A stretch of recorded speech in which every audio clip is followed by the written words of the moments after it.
Here. Court's call to order.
Of the Commonwealth that this prisoner is a confirmed chicken thief.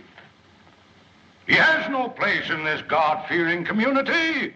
He is a vagrant. He cometh from no man knows whence. Since arriving in our midst, he has been known to do no honest work. The Commonwealth of Kentucky asks, yea, demands, that he be adjudged guilty and sentenced to 6 months on the chain gang.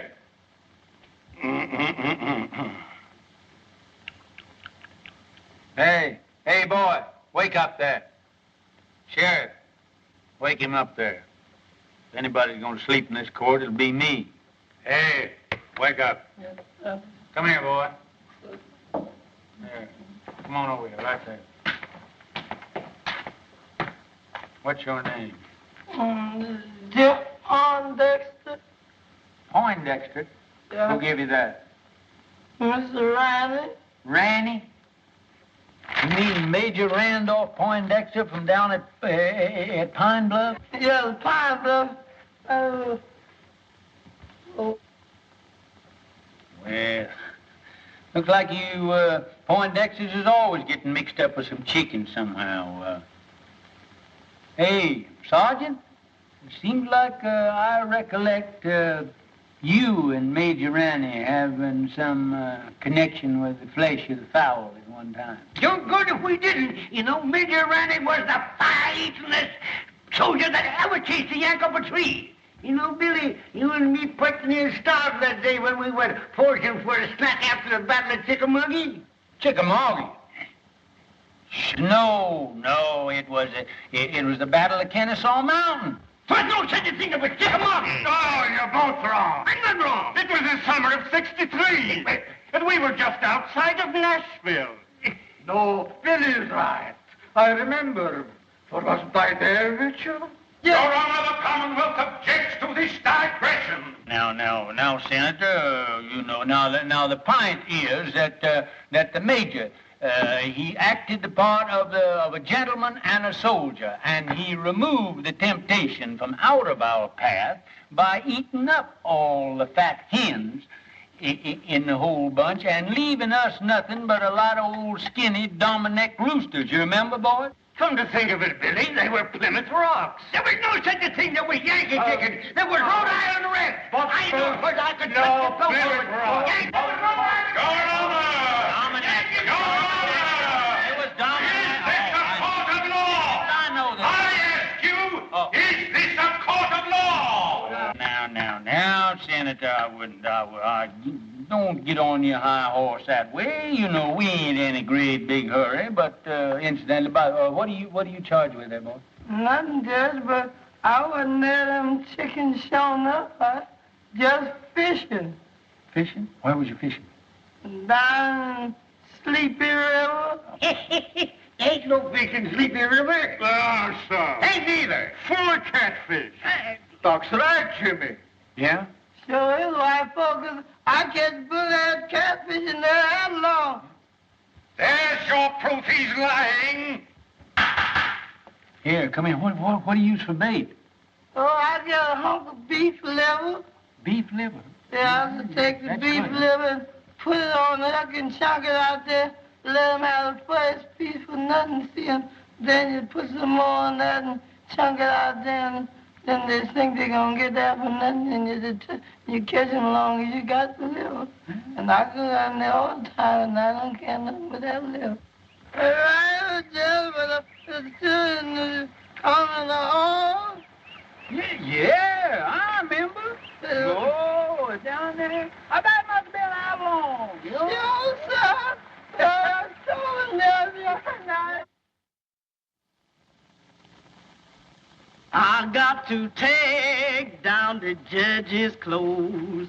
Got to take 'em in the house. Yes, Lord. Got to get out that old ironing board. Fix 'em up for the judge to wear. Yes, Lord. That's what I was going to do.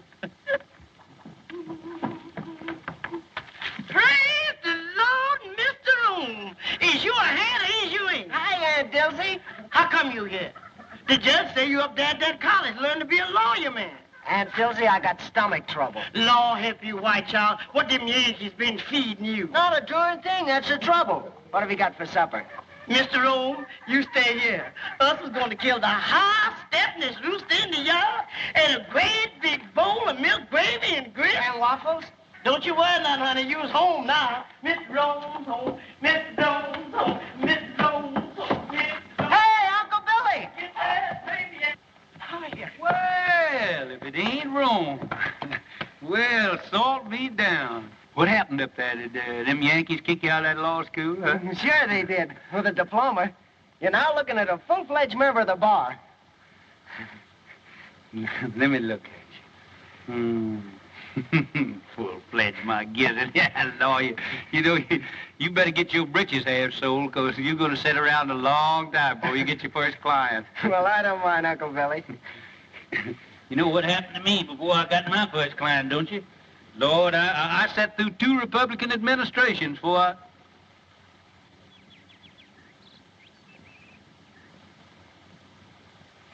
Who are you playing? Oh, I'm just doing a little practicing here for the championship. I got Jeff here. He's doing the retrieving for me. Me and Herman Felsberg is going to play against Jimmy Bagby and Doc Lake. 2 of them balls down there, will you, Jeff? 2 again. Mm-hmm. Remember the last time? I'm going to show you what had happened to Jimmy Bagby now. If he's, just want to show you how far I can... Ooh, look at... Look at them Yankee shoes you got all that, Jeff. Look at that. Yes, I never seen shoes with buttons on them before. I seen pants, but... Oh, say, that's fine. Oh, just take your button shoes with you and just step that off and see just how far it is. All I right, think that's Uncle about Billy. a record. 1, 2, 3, 4.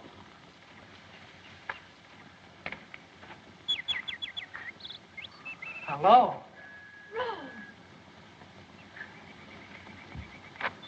Glad to see me? Why, I thought you were still up north. I got in this morning. How'd you know I was back here? Well, I didn't, but Uncle Bill... My, you look pretty with those things. Isn't this a lovely spray? Mm-hmm. Now, young lady, I want to ask you a question. Please let me down, Rome. Miss Gillespie, will you please tell this court why you didn't answer my letters? I've got to go in. Really, I have. Now, tell the truth, the whole truth, and nothing but the truth, so help you. You know why. All I know is that you've changed since I went away. Well, that isn't it, Rome. It's just that we've grown up. You mean you don't like me anymore? Oh, Rome. Well, if my mother or anybody has said anything... Oh, Ellie Mae, I mean... Well, I'm old enough to choose my own friends. Please let me go. We've got to get this thing settled once and for all. I've got to go in, really, I have. All right, then. I'm coming back tonight and find out what it's all about. You can't. I have an engagement. Who with? Fleming Talley. Well, how about tomorrow night? Oh, Rome, it's no use. All right. That's the way you feel about it. You can sit right there till we understand each other. That's all right. That's all right. We don't need no more practice for them old men. Besides, that exertion calls for a julep. Yes, but you gonna wait for that young gentleman for you. Wait for him? Unless young folks has changed since I was skirmishing around. He won't be back for quite a while. Just look at that goat. Ain't that a pretty sight? What, that goat? There ain't nothing pretty in the world than two young folks in love in the spring. Do about that goat. Oh, goat, my Lord. Ain't you got any sentiment? Ain't you got no girl? Wasn't you ever in love? Tell us stand around here talking about a goat or something. But your mint. What about my mint? A goat in your mint bed. It's in my mint bed. Get out of... Act like you starved. Bet you hungry, too. Don't look. Why, William Priest. Oh, hello, Carrie. This is a fine how do you do. What will the neighbors say? I'm ashamed of you. What's ailing you now? That gum goat come in here and eat up my mint bed there. I'll bet he must have been the ruination of 1,000,000 juleps. You and your precious mint juleps. A circuit court judge. Where's your dignity? Dignity? I don't reckon the Priest family will ever have to worry about dignity as long as you're alive and kicking. Well, it's a good thing somebody in this family has pride. I always told my brother when he married you that he saved the family name. Well, if he were living, he wouldn't be fooling around the front yard with a goat. That's not what I came for. Have you seen Rome? Oh, Rome? Rome? Oh, appears like I did see that son of yours around here a while ago. I expect he's downtown, though, now. Strutting around, showing off his button shoes. Now, don't you play possum with me. As if I didn't know you'd been encouraging that girl over there to set her cap for Rome. Carrie. If I didn't know that you had the biggest heart of any woman in the world, I'd think you're the most suspicious creature that ever come down the pipe. Never mind that. You come up on the porch. I want to talk to you.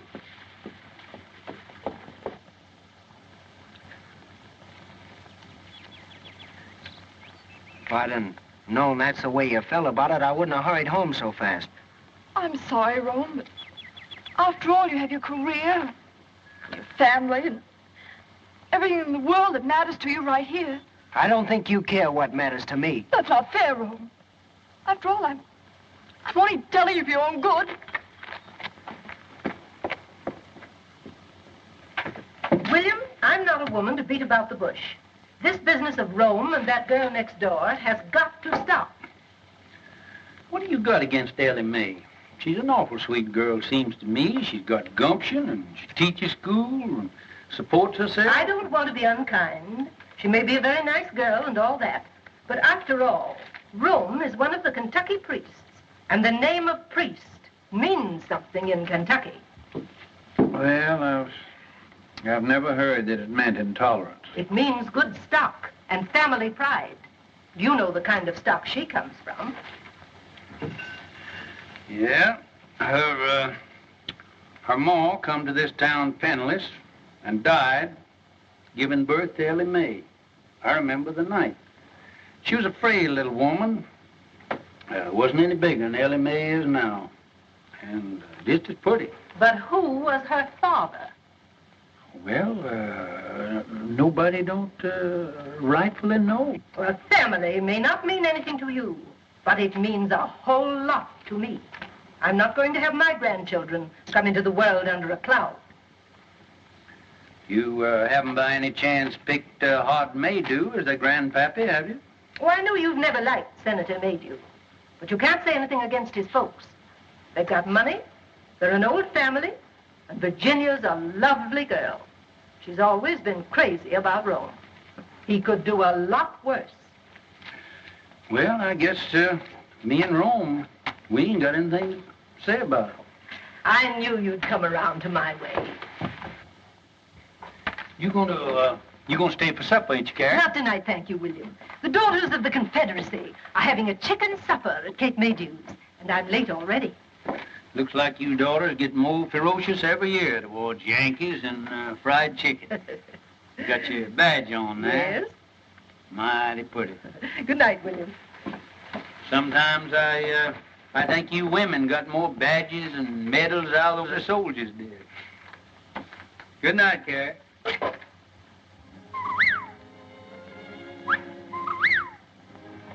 Listen to that old whippoorwill calling his mate. Him and his kin has been nesting around here for nigh on 30 years. It's a lonesome kind of sound, isn't it, Uncle Billy? Tis so.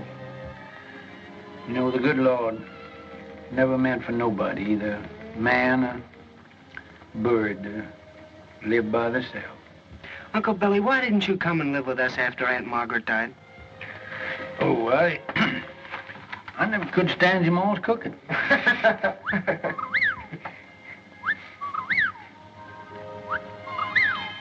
Oh, fine swing over there on that other porch. I wouldn't be surprised if they ain't a pretty girl sitting in it now. She's got another fella tonight. Ellie Mae sure is pretty. Fella gets her will certainly have to do some prancing. He can't sit around and look glum all the time. There he is now.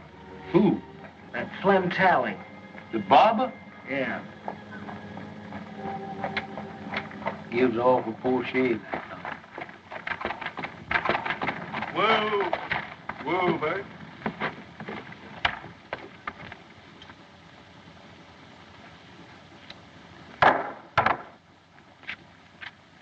Yeah, I am, honey. Here's the news.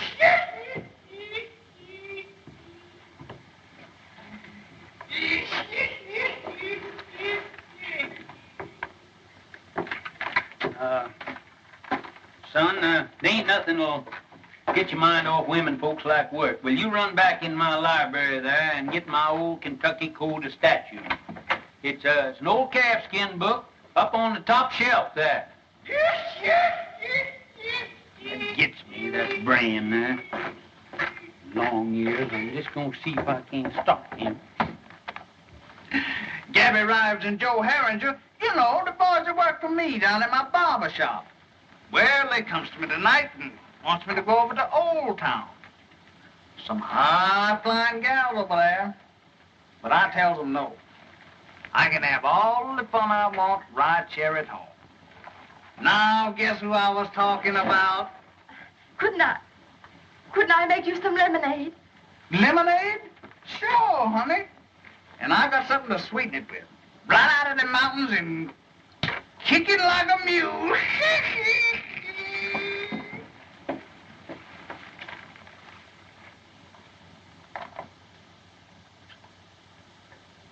Jack! Oh, Jack, you see anything of Mr. Flem Tally, the barber man around here? No, what'll he be doing around here?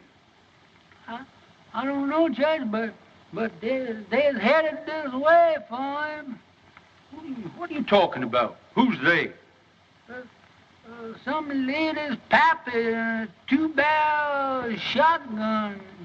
He said Mr. Tally's been messing around. He sure is in a killing mood.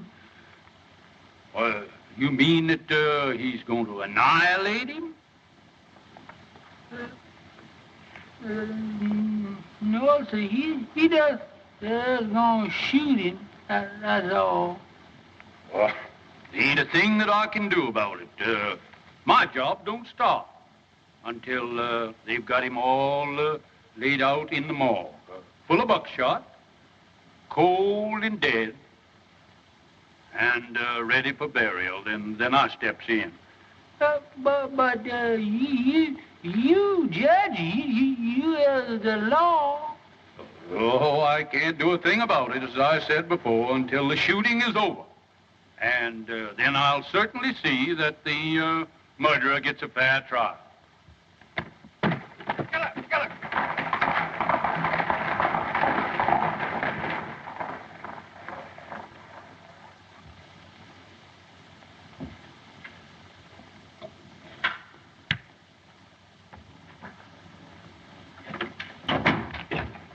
Uncle Billy, I couldn't find that book anywhere. What book? That Kentucky law book.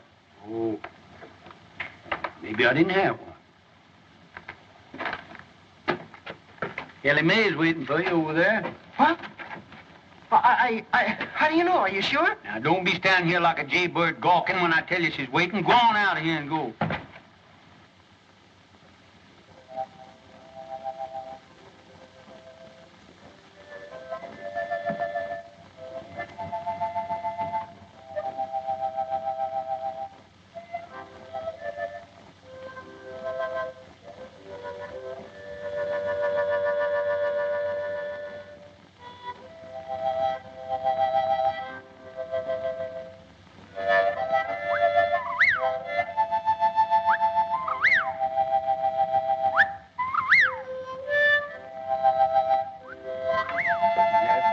Whippoorwill. Mighty poor company on a night like this. Good night, Dad.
Long time, honey, since you and the babies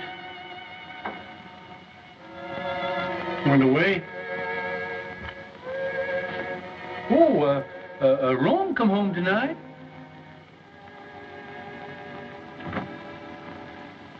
Little Robert E. would have been, he'd have been just the same age as Rome is now.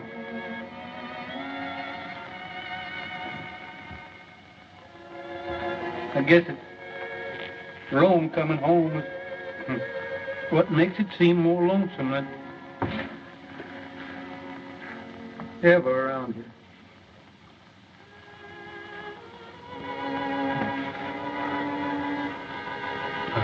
Honey, you know that fella that he enlarged that tin type, he sure did a pretty job.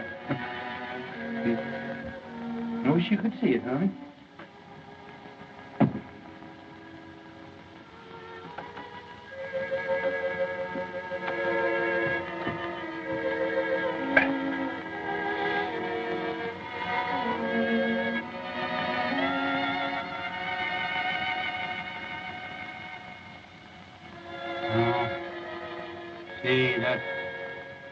That fella put that gilt on there was regular humbug.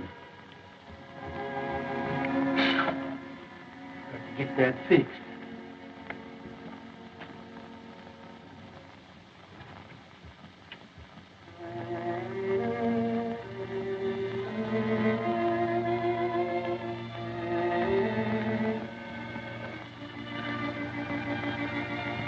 Honey, it sure is a pretty night. Been an awful late spring. But I don't know when I've seen the flowers looking better this time of year.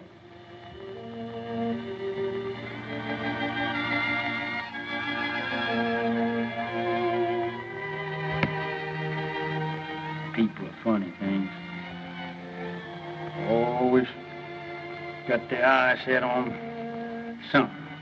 Rome, he's got his eye set on Ellie Mae, and Carrie, she's got hers set on old Hod Maydew's daughter, Rome. Old Hod, he's got his eye set on my job. Some of them's gonna be disappointed. Them honeysuckles sure do smell sweet. Seems like I just can't get my nose full enough of them.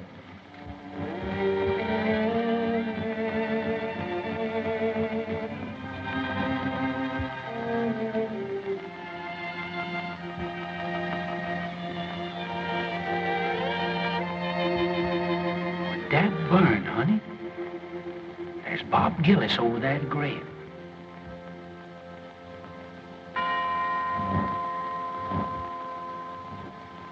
It's at Ellie Mae's mother's. You're a pretty boy, though.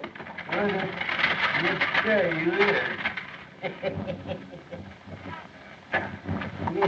Hi, Jimmy. Hello, Billy. What are you doing there? Figuring on getting called to the colors again? Hello, Gillis. Well, You never know what them Yanks is going to do. We licked them once, and I'm keeping old Deadeye ready in case we got to do it again. Say, better look at old General Forrest there. I think he's going to need a little shoeing pretty soon. Well, I'm mighty busy right now, Billy, shoeing them two horses over there. Hey, Bob, we better take a look at the judge's horses, some of them.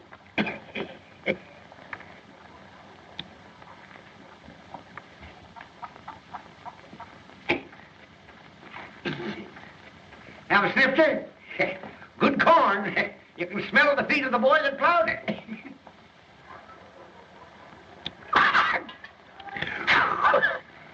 That breath of yours is like a hot mince pie. Where you going? Going fishing. Sleepy River. Sleepy River? Why don't you fish in the trough there? Need shoeing? no, all right for a while yet. Say, bad scar you got there. Bullet? Yeah. Get that in war? No. Folks say you come from up north. Must have got that up there.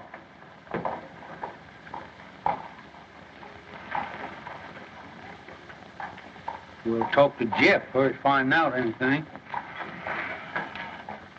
Hey, wake up here. Somebody come along, steal a horse, and leave you sitting here holding the line.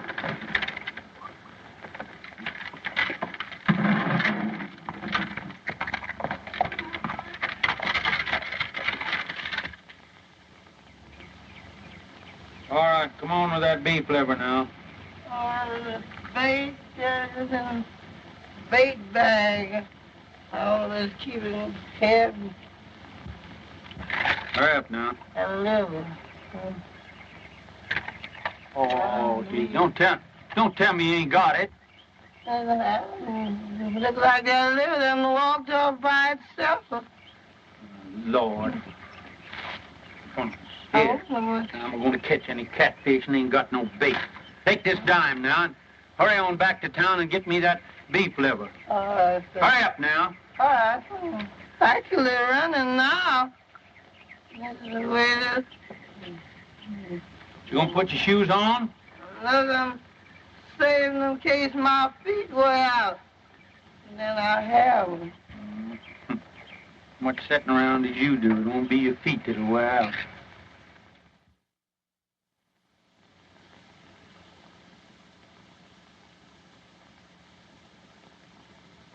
Master Jesus wrote me a note. He wrote it on the wall. He tell me to put on my Sunday clothes, for he's coming to fetch me soon. Master Jesus wrote me a note. He wrote it in a star. Say he gonna wash me white as snow. Though I be as black as tar. Because I got a hat and this good old pretty vest hanging up in there doing nothing. Fine crab. Well, plague take you, I thought I told you to stay away from that Yeah, vest. but Judge, it got hung up on Yeah, you got my coat on there, too. Yes, but this old skunk coat. Skunk coat? I mean possum. What do you mean, possum? Rabbit. Rabbit? Say, listen, every inch of that is raccoon. Better be raccoon. I took it off a rich Yankee. Now you get in there and put them things away from there. Better get on over at that festival there. Dilsey might be needing you, too. How are you, Judge? Just Oliver, Reverend, just Oliver. I'm afraid it takes ice cream and cake to get you old soldiers out of it, Judge. Yeah, if the Lord ever gets in a jam, why, he knows who to call on. That's right. Going to church isn't everything there is to it. Evening, Senator. Good evening, Reverend. Good evening, JudgePriest. Good evening, Lord. As one of our best churchgoers. Yes, it's surprising how far some men will go to get a few votes. Too bad we didn't get rid of him and get him off up to Congress there after him spending that term in the state Senate. I understand he thinks you deprived him of that honor. Me? Great Democratic Party and Thomas Jefferson. Evidently, the senator doesn't see it that way. Tell me that his cases in your court have taken on the appearance of a personal feud now that he's a candidate for your job. Oh, I wouldn't say that, Ashby. But I am going to have to get out and do some mighty tall electioneering, you know. Hart he's a spellbinder in a silver tongue from way back. I'm just an old country Jake who kind of a baby kisser. I ain't got much to offer the boys in the way of rhetoric. I understand he doesn't approve of your grammar. My grammar. First thing I learned in politics was when to say ain't.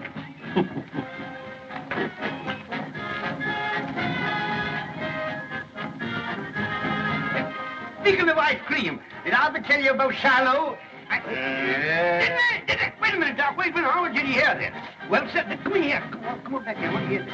It was the eve before Shiloh, and them orders had to get across the river to General Beauregard. What did I do? I took off my clothes and I stuffed the orders in my mouth and I plunged in.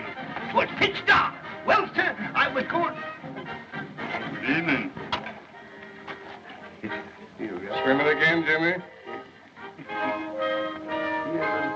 Where was I?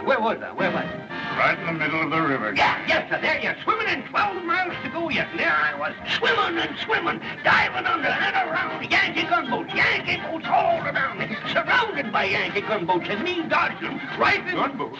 Yes, sir. Putting them gunboats in there is a new tax, ain't it, Jimmy?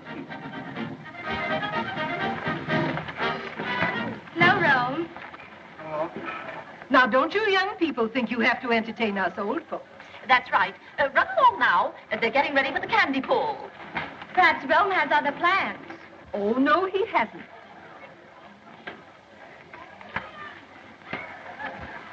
I declare, Virginia gets prettier every time I see her. And I know you're happy to have Rome at home again. Oh, he's such a nice boy. Don't they look fine together? Look at them, Horace. Ah, yes. Youth, beauty. I remember when I first crossed the threshold of my young manhood and listened to the sweet murmurings of my heart. Oh,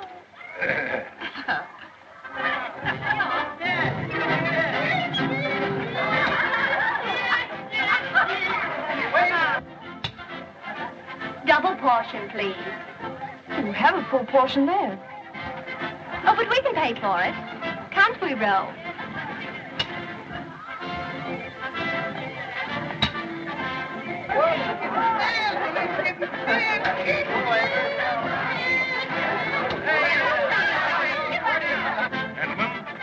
I propose to conduct my campaign on a dignified basis. No personality. Others may censure the homespun manners of JudgePriest on the bench. Not I. Others may question the methods by which he has held political control of the county for a quarter of a century. Not I. Oh, gentlemen, merit alone will count in the forthcoming election. Where have you been keeping yourself, Ro? I think you've forgotten where I live. Nothing like that. Mother and Daddy are always teasing me about you. I tell them you don't care anything about me. Bet you have a girl up north. Well, even if I did have, haven't you got every boy in town on your string? Oh, those stick in the mud. They make me tired. Besides, I've been waiting for somebody else.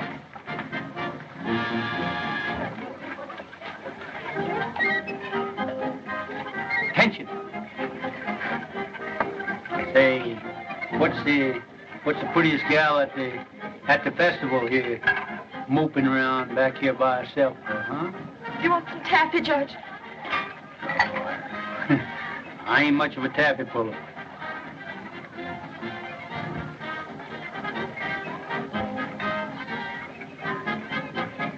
On second thoughts, you can give me a wad of that, too. All right, put the butter on your hands first.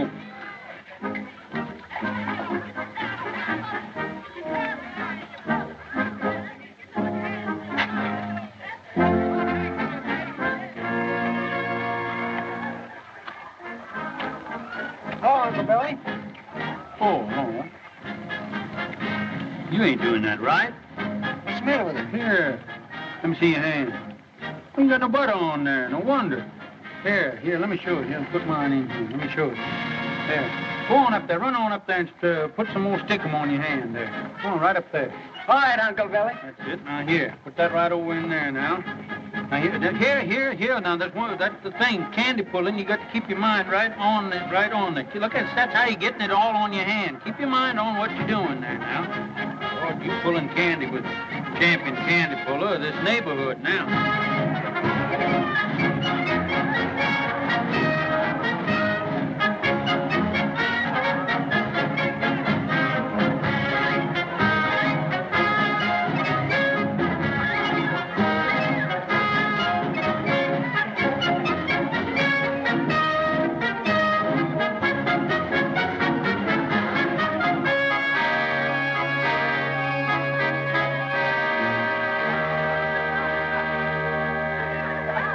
I think this is your fault. Oh, sun shines bright in my old Kentucky home. This summer, the darkies are gay. The corn tops rise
Morning, everybody. Good morning, Judge. You next.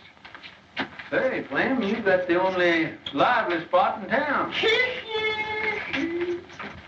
Here, Gabby, what's the latest news in the paper this morning? Hello, Lige. Howdy, Judge. Say, you ain't been in lately, have you? Good morning, Mr. Morning.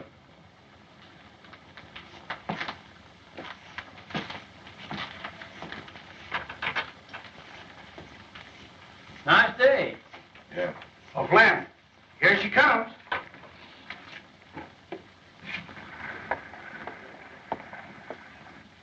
And does she like her Flemish? Hey, Flem, when you two getting hitched? Don't know it. I heard nobody talking about marriage. You ain't scared of no shotgun wedding, are you? Not as long as she ain't got no paw.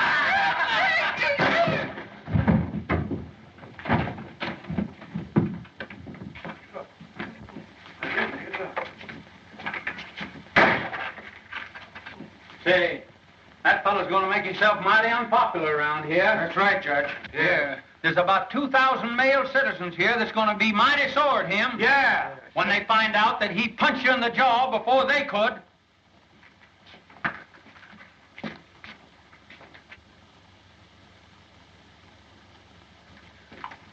Yes, he's going to be awful unpopular around here.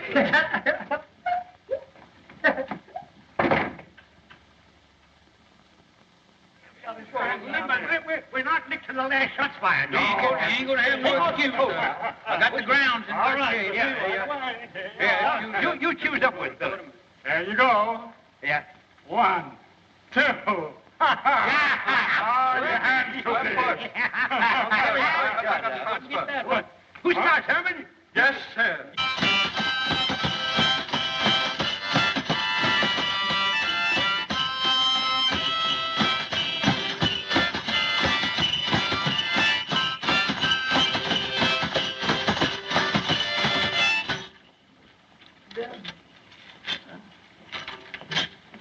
My wife and I live all alone in a country called our home. Don't put enough in that. This is just like more than that.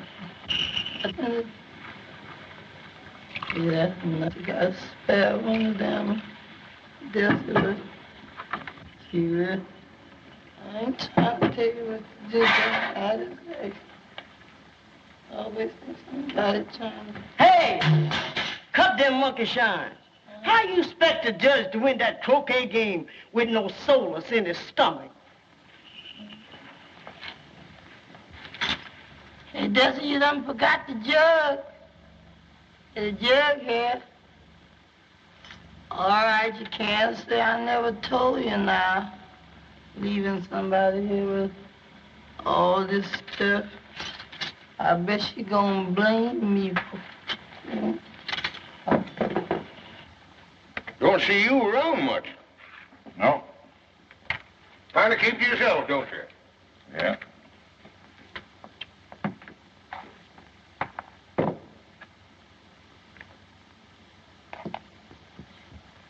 Joe, get some more beer while I knocks with that 14 ball down there in the corner. I'll pay for it. Hey, Bill, Gillis is out there. Yeah? Yes. Come on, let's get it. Don't hold your horses now. He'll be heading to you in a minute, going home. Fellas with me? Sure. Sure with you.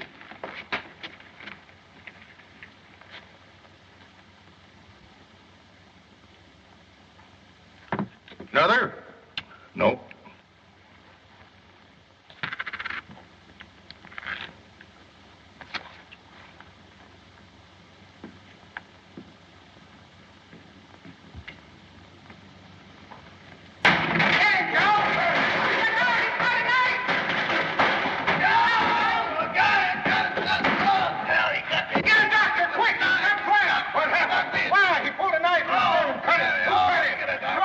He cut Flem. We saw him. With the knife? Yeah, we saw him to it. Look at that. Cut it. Come on, that blacksmith. We're off the fine thing. Get a doctor.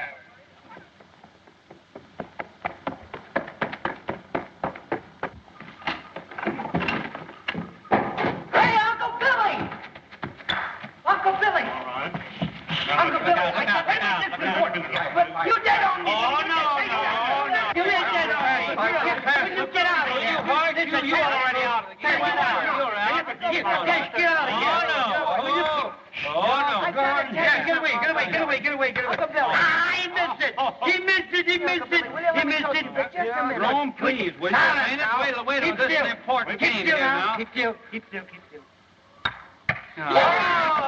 We're sanctioned. Let me talk to you. Golly, I don't see how the South ever lost the war with a guy that could argue like you did. Uncle Billy. What is the matter? You've already made me lose the game. Uncle Billy, I got a client. Oh, well, who is it? What's the matter with him? Gillis, you know, Mr. Bagby's man. Huh? What's that, Bob Gillis? What's he doing? He cut up Flem Tally. Yeah? Uh-huh, and right after he gave himself up, he sent for me. Well, I'll be kicked by a mule. Did he cut him bad? Well, I can't tell yet. Gee, Uncle Billy, he sent for me. It'll be the biggest case in your whole court session, and I'll be defending him. Well, I wouldn't gloat too soon now. Oh, don't you worry.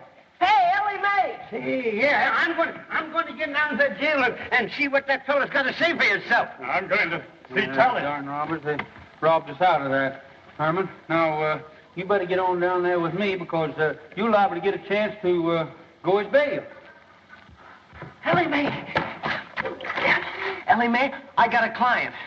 Oh, Rome, I knew you would. Come on over. I want you to talk to Uncle Billy and tell you all about it. That sort of novelty, Herman, the barber getting cut up.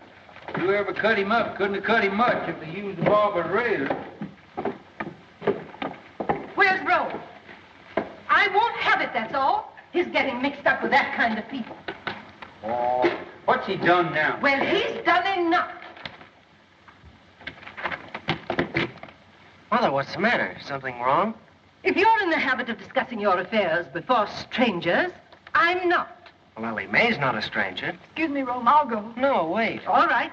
I have nothing to hide. Carrie, what's the matter? Have you been out in the sun too much? You shut up, William Priest. I hold you responsible for everything that's happened. Are you going to defend that man? Mr. Gillis? You bet I am. Oh, no, you're not. Mother, what do you mean I'm not? I suppose you know what's behind this drunken brawl? No? Well, then I'll tell you. They were fighting over that girl in a saloon. Mother, that's not so. Carrie, you can accumulate more misinformation in a shorter time than anybody who told you all this rigmarole. Virginia made you. Who? Virginia made you. Oh. She got it straight from her father. And brought it straight to you. She wanted to warn Rome. I know you've never liked me, Mrs. Priest. I know you've tried to stop Rome from going with me. And I know you think I'm not good enough for him. Well, let me tell you something. If Rome were half as mean as you are, he wouldn't be good enough for me. Well, of all things. Carrie, looks like you run second. Oh, no, I don't. If Rome's father were alive, he'd back me up.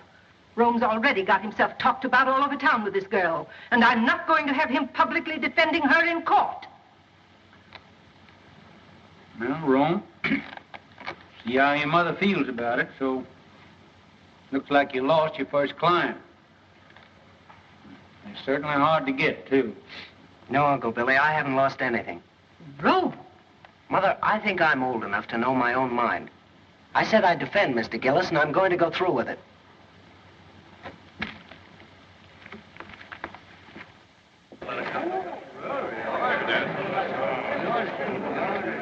Right this way, Reverend. Have that chair there, please, sir. Hi, Irvin. Hi, Duke. How are you? Well, all right.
the court. I would point out that for many years, a political and personal difference has existed between Your Honor and myself. Now that I am a candidate for the exalted office which you have held for so many years, those differences have reached a point where, for the protection of the people, I must demand an impartial trial judge. Perhaps I'm getting deaf, but the fact had never reached me before. Are you insinuating that you won't get full justice in this court? I maintain that my language was sufficiently plain for any comprehension, however obtuse. But I will make it even franker. I charge, in the presence of two witnesses, you took sides with defendant Gillis in a prior attack upon this plaintiff. I've been sitting on this bench for nigh on 20 years, and nobody has ever asked me to step down. I'll file an affidavit of prejudice. That won't hardly be necessary. Then I call upon you, JudgePriest, to vacate the bench during this trial and yield your place to a qualified judge.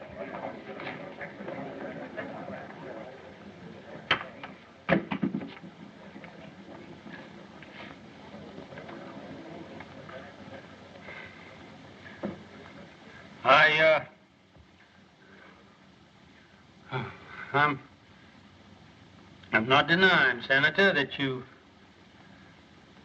kind of took my breath away.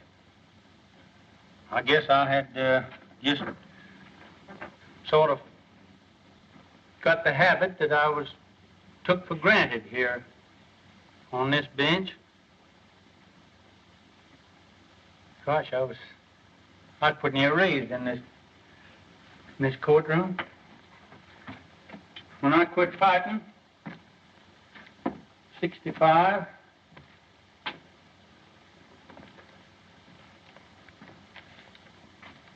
for what we thought was right, I kind of calmed down, found out I couldn't lick the whole United States. I come back here to my hometown, and I put up my shingle. It wasn't long before I was sitting on that bench. Maybe I did have a hankering for the spirit of the law, not the letter. But as far as I know, nobody ever found cause to complain till now. Now, you jury, you forget everything that I've said. And my feelings has no place in the records of this trial. Now, if you will excuse me, neither side has any objection. I'd like to ask the Honorable Floyd Fairley if he won't come up here and take my place on the bench.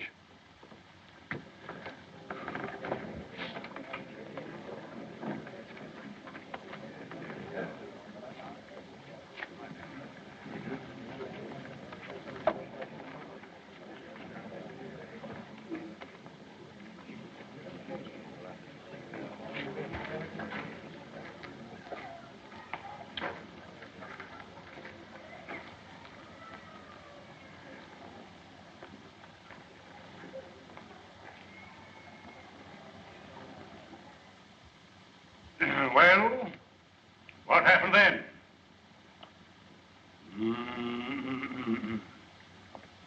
Gentlemen of the jury, in plain language, the defendant here burst in upon these three worthy citizens. I object, Your Honor. I deny that my client ever burst into any place or anything. Objection sustained. So be it, Your Honor.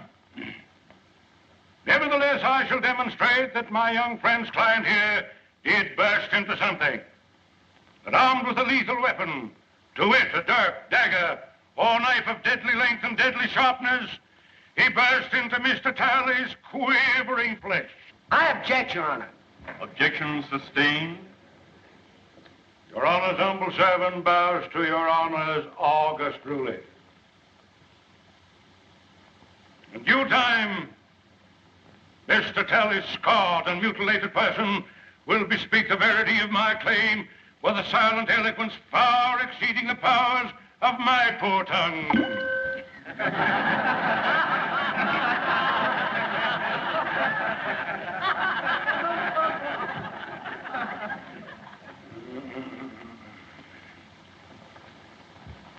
We was playing bottle pool when he come in and attacked at me.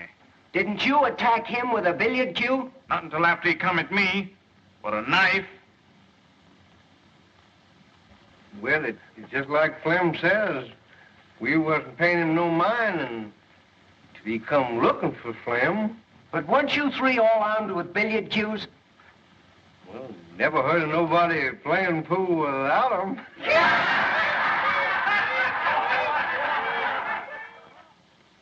It's just like Flamin' Joe says. He come in looking for trouble.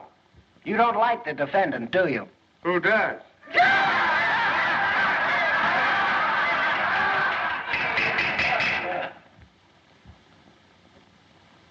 Your Honor, the defense is through with the witness.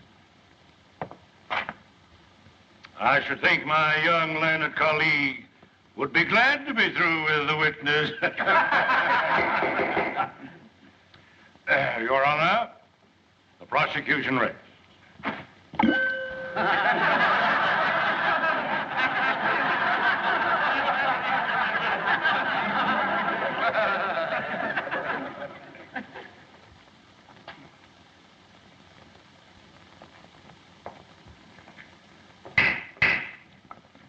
Before the defense proceeds, this court recesses for half an hour.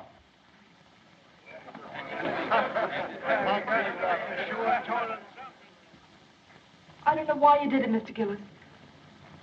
The JudgePriest told me what happened in the barber shop. Oh, you've got to tell the jury. They'd never convict you in a million years if they knew you were defending a girl's name. Don't you see? You can't think of me now. You've got to think of yourself.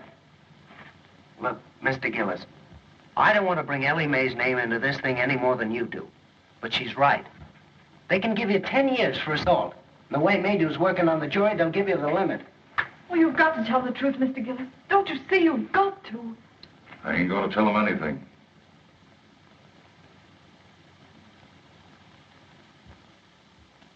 Yes, sir. Tally lied all the way through. And Herringer and Gab Rides, they lied too. It was 3 against 1 in Billy Gaynor's back room, and it's 3 against 1 in this here courtroom. Have you ever been in any other cutting scrape in town before? No, sir. That's all. One moment.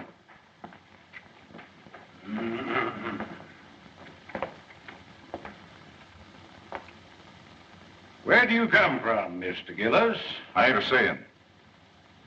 You aren't exactly what we Southerners would call a sociable person, are you? I mind my own business. Precisely.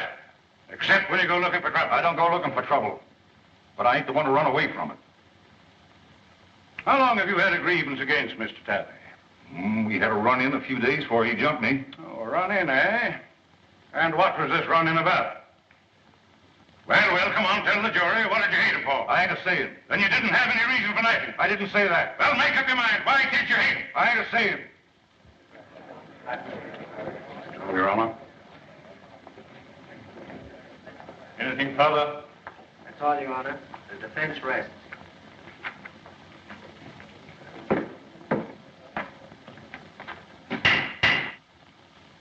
This court will adjourn till tomorrow morning. It is our hope that the summations will be brief, so that we may all attend the reunion ceremonies, which begin at noon.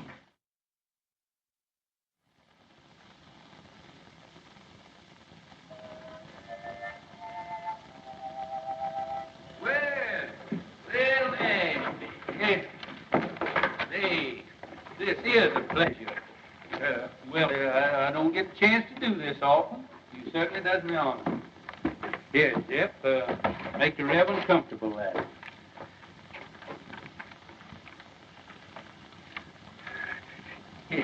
It looks like you kind of caught me red-handed there.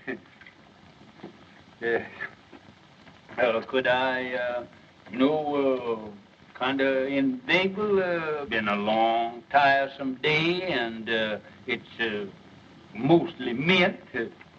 No, thank you, William. I appreciate your subtlety. You know, I kind of thought that that you'd be working on your Memorial Day address for tomorrow. Well, that'll take care of itself. What I'm worried about is this poor devil of a Gillis. You know Gillis? My trade takes me into queer quarters sometimes. Well, I feel just as sorry for that fella Gillis as you do, but I'm plumb out of it. Hart got the best of me. He sure did. Case is closed. It's all settled. I don't think Hart will, he'll be fool enough to reopen the case for nobody or nothing.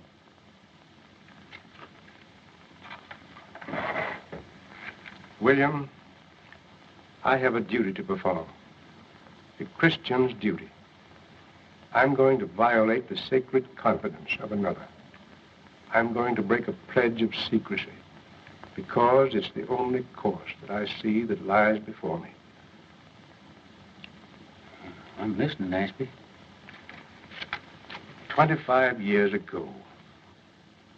The judge is showing hard misery. Reckon folks ain't been acting just right. Maybe his stomach's been complaining and he needs a toddy this night. Yes, Lord. Yes, Lord. 'Cause tomorrow he's got to be like Mr. Samson, saving Daniel from the lion's den. Saving Daniel from the lion's den. Yes, Lord. Yes, Lord. The judge could do with a toddy right now. Yes, Judge. Yes, they'll see soon as you catch me some men. Oh, Jeff. Jeff. Come on, hurry up here. Come on here when I holler at you. Where you been? Well, I was... Hey, listen, you want to earn that old coonskin coat of mine? I can have that coon coat, Judge. Thank you. Yeah, wait a minute. Come back here. You can if you do everything I tell you to. Do you know a gentleman by the name of Mr. Hart Maydew? Yes, that mean man, that coat house. Yeah. Well, now you see that he gets that, but don't you let him know how he got there, That's see? all I got to do, Yeah. Thank Say, you. wait a minute. Can you play Dixie on that thing there? With that coon coat, yes, I played Dixie with Marching Through Georgia. Oh, way ahead. Marching Through Georgia. Yeah. I got you out of one lynching. Yes, but for that coon coat, I know that I was going to Get you playing Marching Through Georgia, I'll join the lynchers.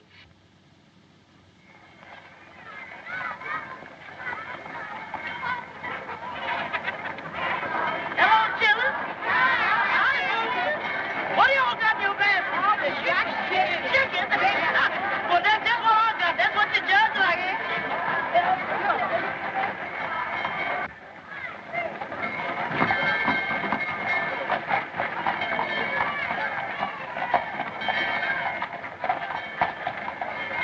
Hey, the jury's coming in. What? Hey, Lem, come on, the jury's coming in. I'm telling you, Sheriff, we've lost the bass drum. How could you lose a bass drum? Someone stole it. We need it for the parade.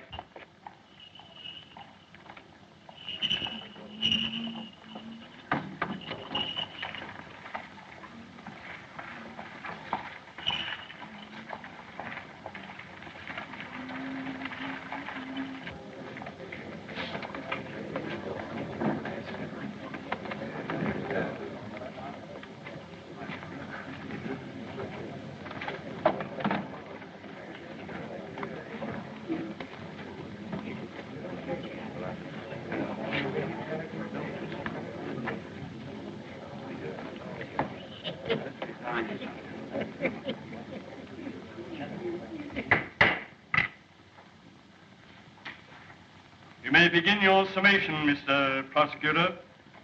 May it please your honor. Since adjournment yesterday, certain information has come into the hands of the Commonwealth, which, in the interest of justice, impels me to reopen the case. The Commonwealth desires to recall the defendant Gillis for further cross-examination. Very well, Mr. Maydew. Proceed. Robert Gillis, take the stand.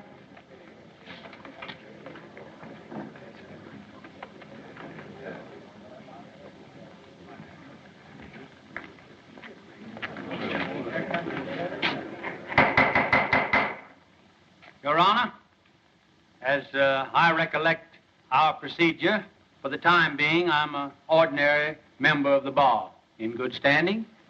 Not ordinary, sir, but absolutely in good standing. Thank you, sir. Thank you kindly. Then I have the honor of announcing myself as Associate Counsel for the defense. Seeing as the case has been reopened,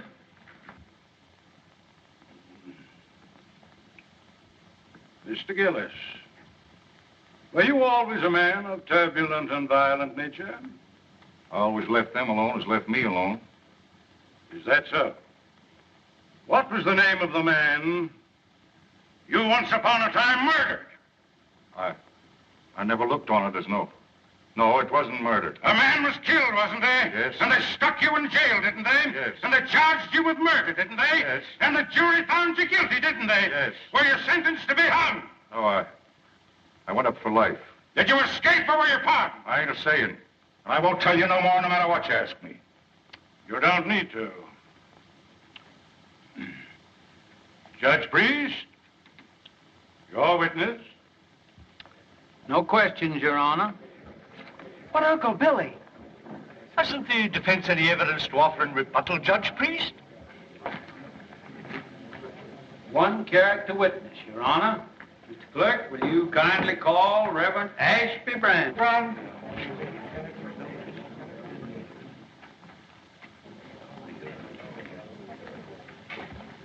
You solemnly swear to tell the truth, the whole truth, and nothing but the truth in the case now pending in this court? I do.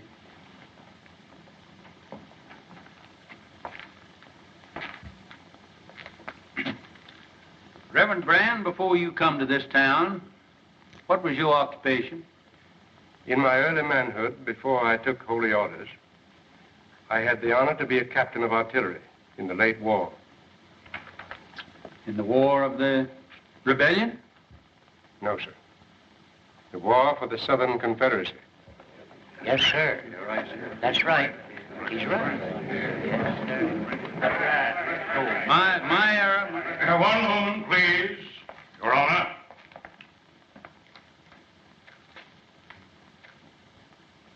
I yield to no man in love and everlasting devotion to that sacred lost cause for which my people fought and bled. But though I cherish all those dear and everlasting memories, which even the bare mention of that great conflict must awaken in every true Kentuckian's bosom, I fail to see any possible connection between this reverend gentleman's military record and the guilt of this man, Gillis.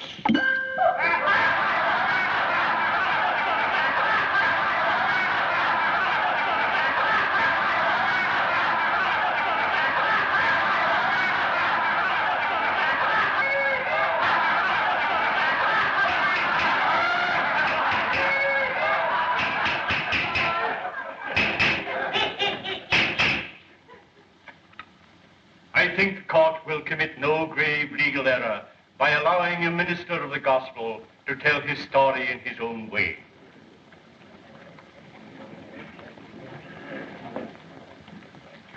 Meander along, Reverend Brand. As many of you know, I am a Virginian. On the day my state seceded from the Union, I enlisted. I was a private in Penn's Virginia Battery. By the latter end of the 3rd year, I was in command of that battery. All the officers ranking me had been killed or disabled. We lost heavily at Chancellorsville. And at Fredericksburg, we were almost wiped out. We kept our field pieces. We kept our pieces until the end. But we had not sufficient men to man those guns, nor anywhere to turn for more men. There were no more men left to come in. The Confederacy in '64 was robbing both the cradle and the grave for cannon fodder. Well, sir, I got temporary leave and went to Richmond to see our war governor. I said to him, "Sir, I've come to you to ask for men to serve my guns." He laughed and said, "Tell me where they're to be found." I said, "Among the chain gangs from the state penitentiary." He said, "You've come too late, young man. I've freed every convict that might conceivably be trusted with freedom. There are left only the lifers, and I dare not turn them loose. They're working under guard, building defenses for you to fight behind." He opposed me, but I argued with him. And finally, I won. He gave me authorization, signed it, and with his own hand, affixed the seal of the sovereign state of Virginia. I rode back to the line, sir, and I found my chain gang. I told them to drop their tools and line up before me. I told them, if you go with me, you go to face a hell of destruction and suffering and death. But I said, if you do go, you go as free men, as soldiers of the Confederacy. Your past will lie behind you, and your future, if you survive, is in your own hands. And I promise you this much. If you stand fast, if you do your duty, if bravely and honorably you acquit yourselves as men, then such of you as live through to the end, and some of you will live, are not to come back to this. It's for you to decide. Those who remain behind, stand fast. Those who come with me, advance one pace. Gentlemen of the jury, I tell you, they came at me like a wave from the sea, every one of them. And as time went on, they won for themselves the name of the battalion from hell.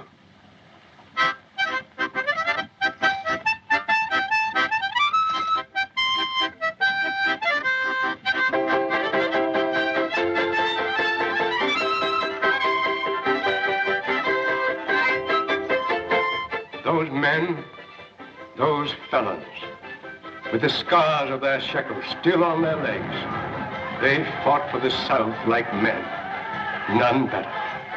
And they died like men, most of them. I was one of those men of whom I wish to speak a special word of tribute. He stood out for his courage and his fidelity, for his worth as a soldier and a man. Most of all, for his invariable truthfulness under all circumstances. He was from the mountains of my own state, a man who spoke little, but did much. I saw him once go out under fire during a battle to rescue at his own risk a wounded Union officer who lay there helpless between the lines. Another time, our stars and bars was wrested from our hands. We fought breast to breast that day. This man of whom I'm speaking threw himself on a riderless horse and rode into the thick of it, and by the grace of God, came galloping back from the jaws of death, our colors clutched in his hand.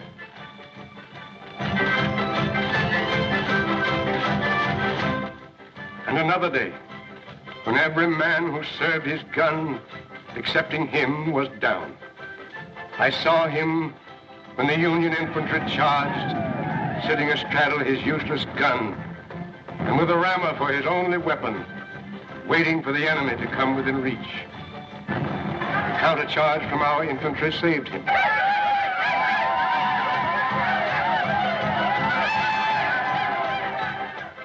But he had stood fast, and he was alone. After the surrender, I kept his secret, and kept it to this very hour. Though I've seen him daily at his work, watching over his daughter, providing for her education through me, all unknown to LMA.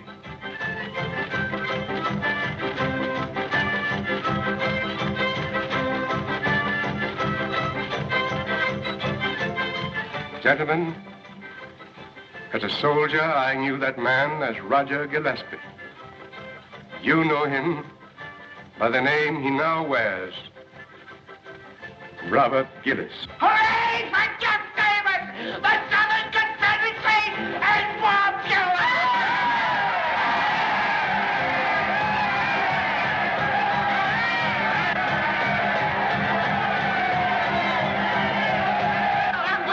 Get out of the way! Can't you see that poor, helpless child needs a mother?